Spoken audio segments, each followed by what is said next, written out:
Okay, today I'll be going through two questions. I thought these two questions were quite good, and I thought that it will help you understand vectors a little bit more better. The two questions are one of the questions is question 20 in the textbook of page 219, and the other question is a paper which I set in 2017. It was media paper for the Sec 4. Yeah. Okay, let me go on. You should have tried these questions before you look at this video. Okay, let me run through how to do this question. Okay, the first question is let's read it carefully and try to annotate whatever information that we have onto the diagram itself so that we have all the full picture of all the information that is over there. We know OP is 2P, so it's written down there. OQ is Q, we leave it as it is. And we know that OP is 2 times of PR. So if I were to write OP to PR, the vectors, when I look at the magnitude, the ratio is 2 is to 1. So OP is 2 units and PR is 1 unit. So this is 2P, PR must be equals to P. And similarly, we know OQ is QS, so QS has to be Q. Now watch out for the direction, okay? If the direction is on the left hand side, follow the same direction. And the other part they say is that magnitude of TQ over PQ is 3 over 1. So TQ is 3 units, whereas PQ is 1 unit. So the ratio is 1 is to 2. Yeah. I think with all this, we can start to do the question. The first part, what they're asking you for is QP. So QP is actually, you start from Q and then you end at P. The easiest choice, I mean, if you look at position vectors, it is OP minus OQ. Even without looking at the diagram, you can just refer to the position vector. OP is actually equals to 2P minus Q. Yeah, make sure you put the curly, the tilde below the variable so that we represent it as a vector. The next one is OR. What is OR? OR simply is 3P because we already annotated. And then we are supposed to find what is SR. SR is actually SO plus OR. Okay, the thing about vectors, as I shared before, is that usually for part 4, you need the answer in part 3 or part 2. And it's quite sequential. The answer in part 1 will be used for part 2, part 3, or part 4, and part 2 will be used for part 3 and part 4. So you got to make sure that all your answers in the earliest are quite correct. If not, the domino effect will cause you to make a lot of other mistakes. So SO, we know it is minus 2Q, and OR, we know is 3P. Let me rewrite it in the form 3P minus 2Q. Yeah, that is SR.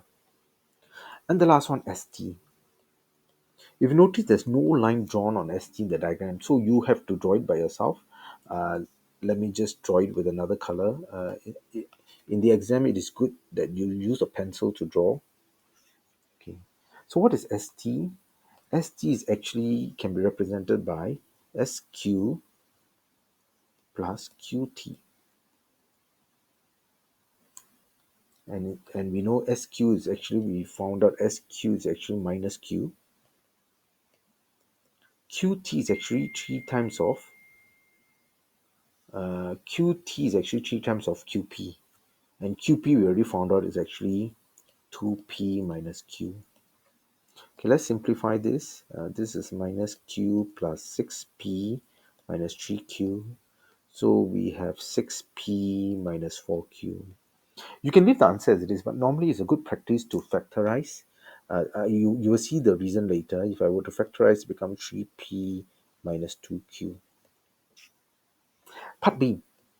They ask you write down 2 facts about the point SR and T.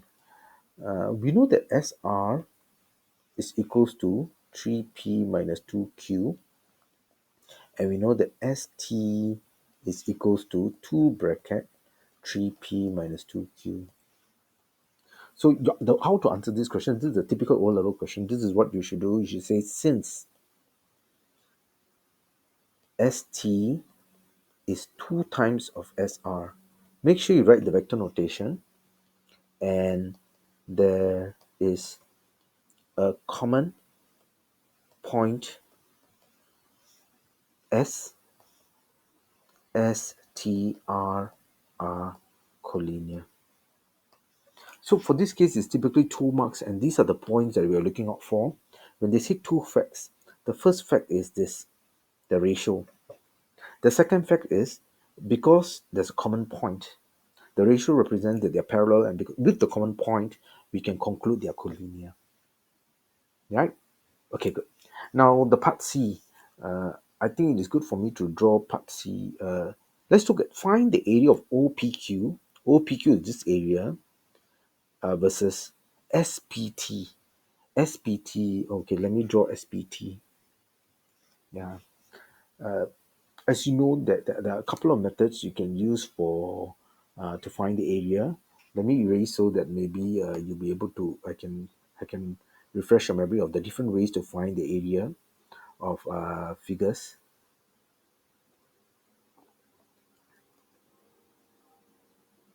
Yeah, there are a couple of ways to find figures. The first choice of when you find the ratio of figures should be this. The first choice should be using similar figures. Let me change the color. Similar figures. Do you see any similar figures over here? No. The two triangles are definitely not similar, so this method is out. The second one is using common height. These two triangles, do they have a common height? It's not so obvious. Yeah. And the third method is when they have a common angle, when you use half AB sine theta. Again, there's no common angle. Okay, the fourth method is usually using you can intermediary. You need to find something that's intermediate between the two different triangles. So in this particular case, that's the method you have to use. I'm going to show you how to do this question. It's not that difficult. Let's look at this. Okay, let me pick another color, red color. Okay, can you look at can you compare area of triangle OPQ versus area of triangle PQS? Because these are equal, when you have two equal triangles, so if I would, they have a common height h.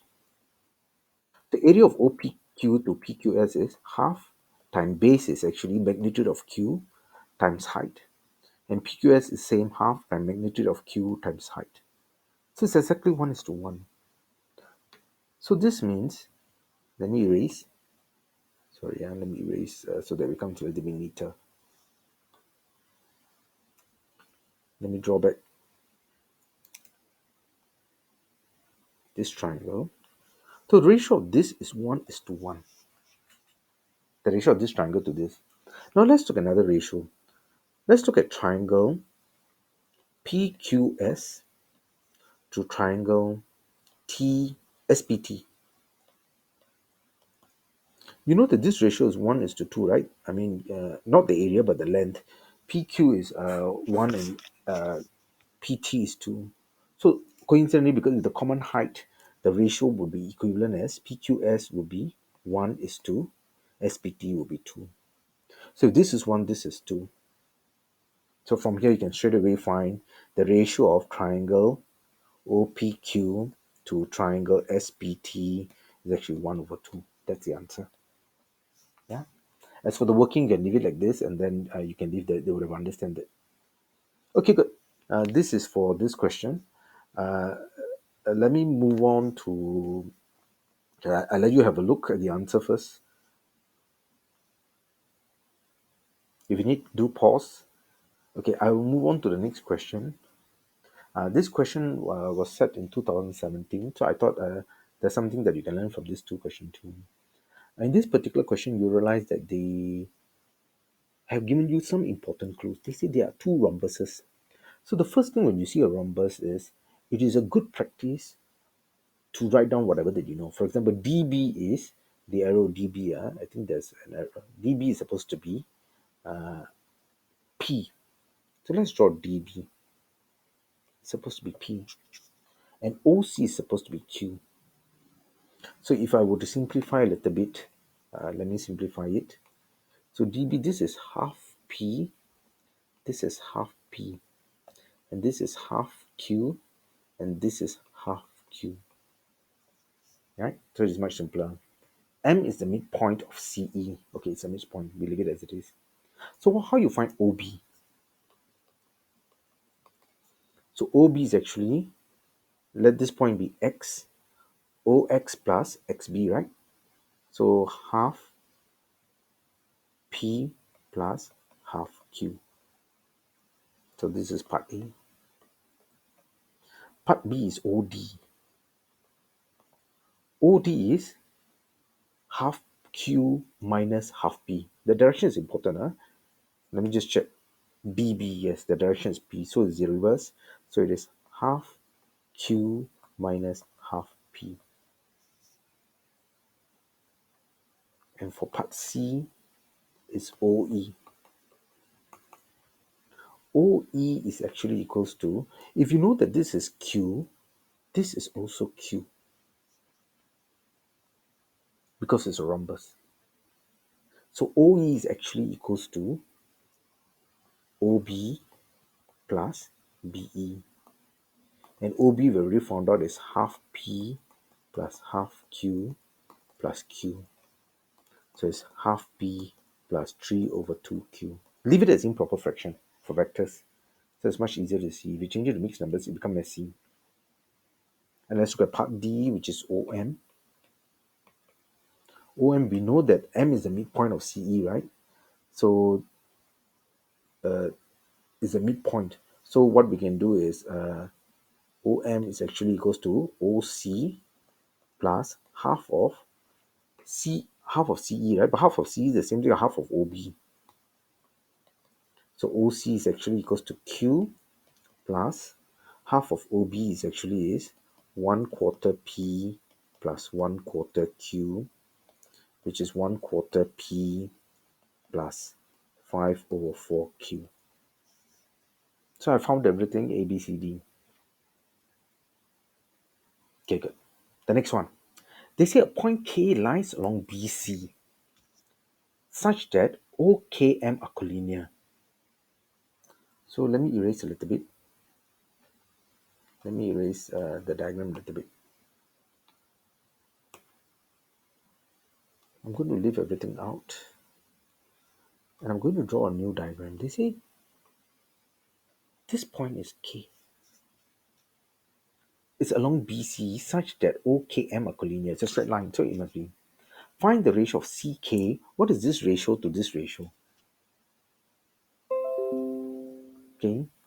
So it's only 2 marks. So you must realize that you should not waste a lot of time for this. The one thing important about this question is that they told you this is rhombus, so this is parallel to this. If these two are parallel, automatically you know CKN, this triangle, is similar to this triangle. By alternate angle, this angle equals to this, and this angle equals to this. So you, in this case, for 2 marks, I think you should prove that they are similar triangles. So I will skip the proving. You can use AA rule to prove that these two triangles are similar. And you know this is, if this is 1 unit, this is 1 unit, this will be 2 units.